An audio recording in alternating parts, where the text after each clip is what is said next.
Le damos la bienvenida de inmediato a Tobías Belgrano, consultor político, nos acompaña desde Argentina. Buenos días, Tobías, gracias por acompañarnos. Nuevamente. Tobías, hemos visto durante los últimos días que una situación en Rosario, pues se han registrado varios asesinatos y por supuesto también es un reto para el gobierno de Javier Milei y es parte de lo que hemos visto durante los últimos días, donde además hay un envío de fuerzas federales por parte del gobierno y además hay un proyecto de ley de antimafia a la italiana. ¿Qué está sucediendo realmente en Rosario? Bueno, antes que nada hay que tener en cuenta por qué la ciudad de Rosario se ha convertido en este foco del narcotráfico en la Argentina. La ciudad de Rosario hay que tener en cuenta que es una de las ciudades más centrales que da con el río Paraná, o sea que recibe mucho de el influjo del narcotráfico de muchos otros países y de muchas otras provincias de la Argentina y de la región. Asimismo, la centralidad de la ciudad de Rosario le permite también tener buenos accesos a distintas rutas nacionales, lo que permite a los narcotraficantes sacar los cargamentos por otras ciudades. ¿Qué pasa? El puerto de Buenos Aires, y que por eso también esto ha tenido repercusiones en el puerto de Montevideo, que en los últimos años Montevideo ha tenido grandes crecimientos en sus índices de inseguridad por el tema narcotráfico. El puerto de Buenos Aires ha puesto escáneres para detectar los cargamentos que se entran. Entonces ha dejado de ser un puerto interesante para los narcotraficantes para sacar cargamentos de droga por el puerto de Buenos Aires. Con lo cual el puerto de Rosario se ha vuelto central a la hora de el movimiento internacional y nacional de cargamentos de droga de América Latina para Europa y sobre todo del cono sur para Europa. Puntualmente, en los últimos días lo que viene pasando es que hubo un recrudecimiento por parte del gobierno provincial de el radical Puyaro, que ha empeorado un poco las condiciones de los narcotraficantes presos en los penales de las provincias de Santa Fe. Con imágenes que nos rememoran a lo que sucedió en El Salvador con Nayib Bukele. El gobierno provincial difundió imágenes de estas redadas que se hicieron en las distintas cárceles de Santa Fe. ¿Qué pasó? La respuesta de los narcotraficantes no tardó en llegar y empezaron a asesinar civiles en respuesta a las intervenciones del gobierno provincial. Los narcotraficantes de Rosario, a diferencia de otros tipos de mafias y de situaciones de inseguridad en Argentina, han empezado a adoptar esta medida de aterrorizar a la población civil local a través de mensajes y asesinatos. Lo vimos el año pasado cuando atacaron el local de la familia Messi en la ciudad de Rosario. Es decir, distintos mensajes para aterrorizar a la población.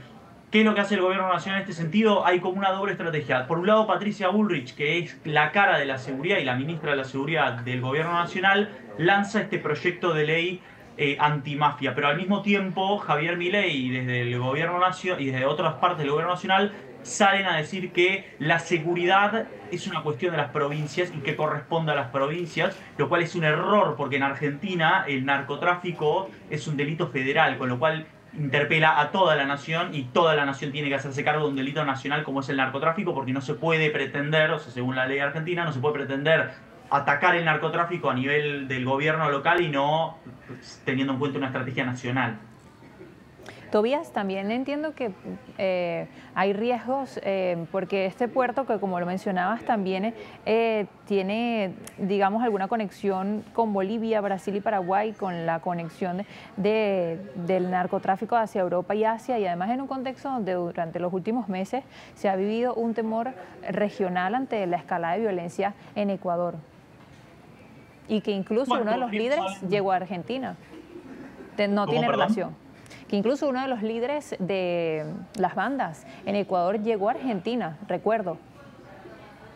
Sí, como veníamos diciendo, el río Paraná y toda esa línea internacional que trae drogas de Brasil y desde el norte de la Argentina, el norte de la región, es una vía de escape y de envío de droga para los distintos puntos para los distintos puntos de Europa que sale a través del río Paraná. Los cargamentos vienen del norte de la Argentina a través del río Paraná y bajan a los distintos países, bajan por el río Paraná a la ciudad de Rosario y de ahí se envían a través de rutas nacionales por distintos puertos para evitar el puerto de Buenos Aires, como decíamos en su momento.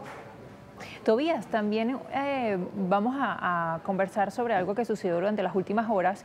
Esto, por supuesto, ha sido noticia durante la última semana, pero durante las últimas horas también ha sido noticia la pugna que parece haber entre el gobierno o el presidente Javier Milei y la vicepresidenta. Todo esto con respecto al DNU, que por supuesto era una de las principales banderas de la campaña de Javier Milei.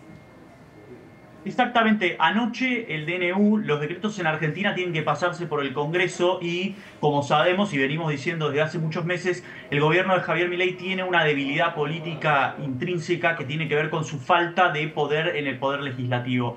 Javier Milei siempre dijo que iba a gobernar por decretos si el Congreso no acompañaba, y el problema ahora es que los decretos de necesidad de urgencia tienen que obligatoriamente pasar por el Congreso, y la vicepresidenta, frente a las presiones que estaba teniendo por parte del Poder Legislativo, por parte de los senadores, para llevar adelante la sesión, para tratar el decreto de necesidad de urgencia, terminó cediendo. ¿Qué es lo que pasó?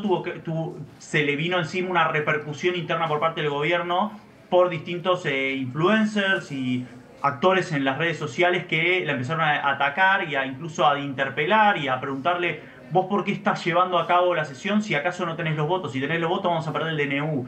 Y el riesgo con el DNU es que es central en la política económica del gobierno de Javier Milei, por el hecho de que es la única norma que pudieron pasar. La ley ómnibus se cayó en el Congreso y el DNU es lo único que queda vigente para el gobierno de Javier Milei. ¿Qué es lo que pasa? Se cae el DNU y las leyes de alquileres van a entrar, la ley de alquileres va a volver a entrar en vigencia porque el DNU derogaba la ley de alquileres. O sea, va a haber un gran problema en la seguridad jurídica y económica de la Argentina en los próximos meses si el DNU se cae el día de hoy, generando mucha desconfianza por parte de los inversores y de los actores internacionales con respecto a la posibilidad del gobierno de Javier de implementar reformas, porque sería su segundo fracaso en el legislativo y su segundo fracaso en el intento de implementar una reforma.